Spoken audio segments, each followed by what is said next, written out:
How to share others reels on Instagram story. Hello everybody, welcome back to our channel. So in today's video I will guide you on how you can share others reels on your Instagram story, so make sure to watch the video till the end.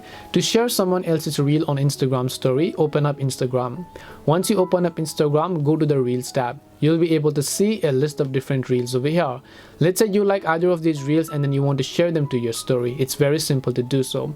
All you have to do is just tap the DMs icon right at the bottom of the specific reel here. Once you tap the DMs icon right over here, you'll find an option called add reel to your story. When you tap on it, the reel will be automatically added back into your story, as you can see, in a short format. Now you can also add your avatar or do whatever else you actually prefer in this case. Now sometimes you may not be able to see an option called add reel to your story. This usually happens when the creator's account is private and only you have happened to follow them and they have chosen not to share it with public. So that could be the other reason why. But to give you a rough idea, this is how you can share someone else's Instagram reel to your story. Hope this video was helpful to you guys. If it did help you, make sure to leave a like and subscribe to the channel. If you have any questions, feel free to leave them down. Thank you for watching and see you in the next video.